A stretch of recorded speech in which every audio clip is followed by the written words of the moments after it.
As the COVID-19 pandemic starts to slow and the travel bans are starting to lift, and people are thinking more and more about leaving their houses and maybe traveling out and about, people are starting to remember all of those little things they had to keep in mind when traveling, including travel locks.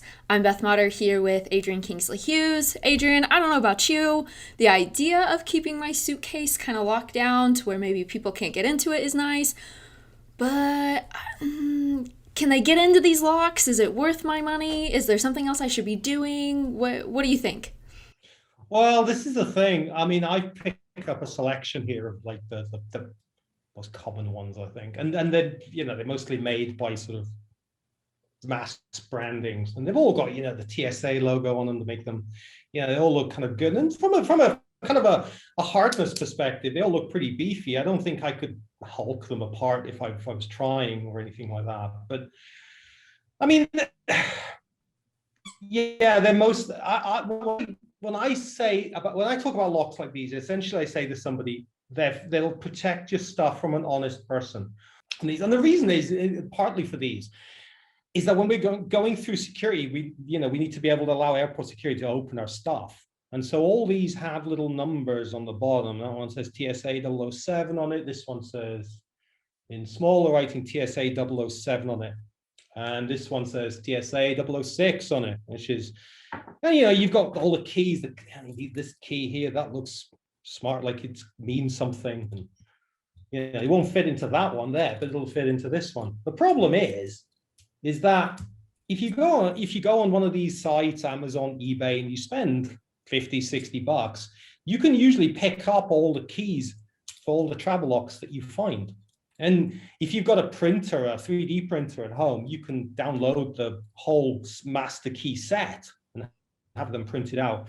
But, people did say to me, well, who's going to do that? Who's going to do that? So, we'll look at other things that you can do with these.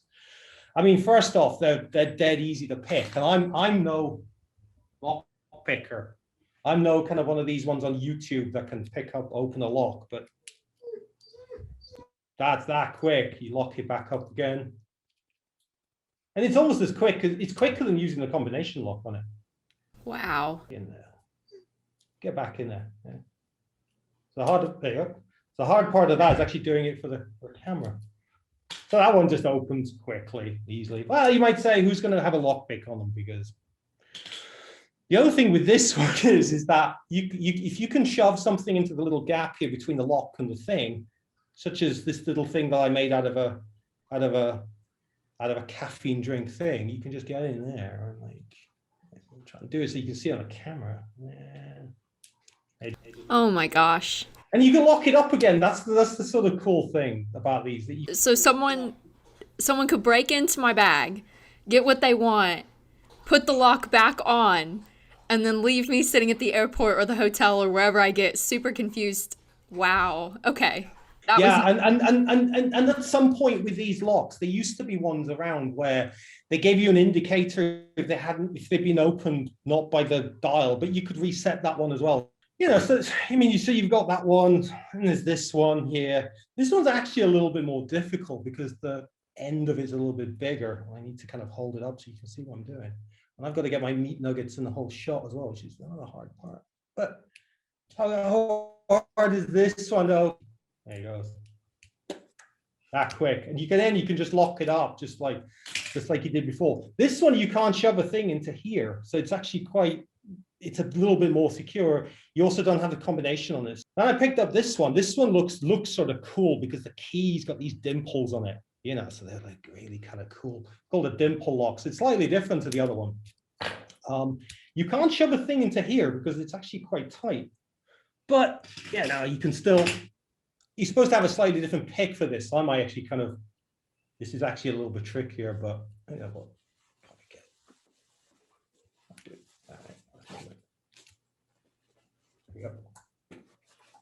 So I mean, they really are just kind of a thing for keep your stuff safe from an honest person, or essentially so that you can say, oh yeah, I've remembered to zip it up and I've put the lock in place. I use them for that, so I don't like my stuff doesn't burst out everywhere. But in terms of security, Yeah, they're pretty poor. I mean, Yeah, that you left me with no hope. I mean, and I guess, yeah, it'll keep an honest person from it, but it's usually not really an honest person who's breaking into your things. Um, okay, so if I want to travel and I don't want somebody to be able to pick these locks, what do I do? What do I need to get? well, from my perspective, when I've traveled, I've done quite a few things. First thing I do is I maybe tie some thread around my zippers on things. So at least I can tell if it's been open. Visual sort of indicator that if somebody's been in my stuff, I don't go too far without realizing that that's happened. I always like to have that visual indicator somebody's tampered with something. I use things like Find My iPhone. I have tiles on all my stuff. I kind of like to have that because it's a great thing to know what's going on in the world. You know, and you can find your stuff, especially my keys. I'm terrible with keys and wallets. But ultimately, for me, when I'm traveling, it's having insurance to cover the stuff. These things are there as a sort of a visual indicator and a sort of a deterrent. They're quite old now. These came into life after 9/11 and not much has changed about them.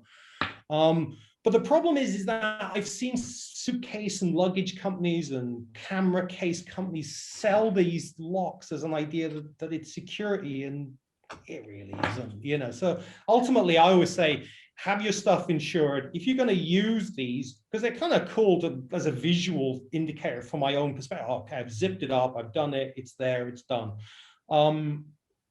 But as security, they're next to useless. I sort of wish that they were a little bit better, but you know, they're made to cheap tolerances and they're made so that they can be opened by master keys.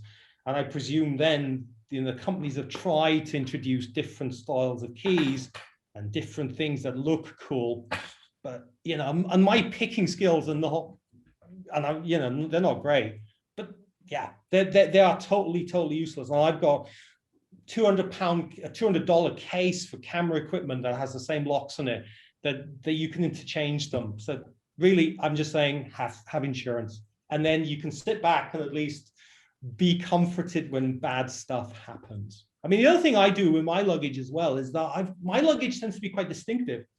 And one thing I do is I'll stick on stickers or even reflective stuff on my gear, because then I see it quickly when it's coming through the conveyors and stuff like that.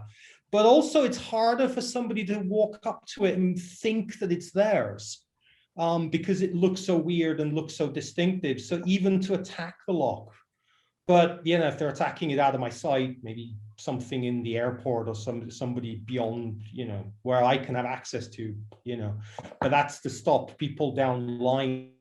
Yeah, anything that can be opened by multiple people, I think you should definitely be leery of.